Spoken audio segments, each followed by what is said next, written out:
Pourquoi on n'impose pas d'horaire à nos enfants de 3 ans et de 1 an?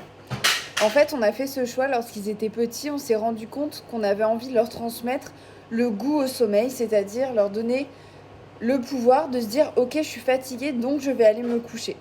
C'est quelque chose qui est assez long à mettre en place, forcément, parce que ça demande beaucoup de temps, beaucoup d'organisation.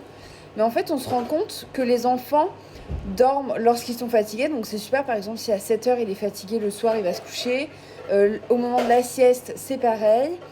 Et pour les repas, c'est pareil. Donc évidemment, les groupes, donc par exemple les gens de la même famille, se basent très souvent sur les mêmes horaires, en fait, sans forcément faire exprès, parce que c'est physiologique.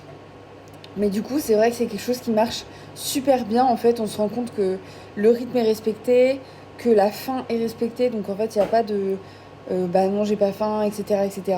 Et on se base sur le même rythme sans faire exprès. Et au niveau du sommeil, bah, c'est génial parce qu'en fait, on dort quand on est fatigué et pas parce qu'on nous dit d'aller dormir. Donc ça, c'est vraiment quelque chose qui est hyper cool. N'hésite pas à t'abonner. Bisous!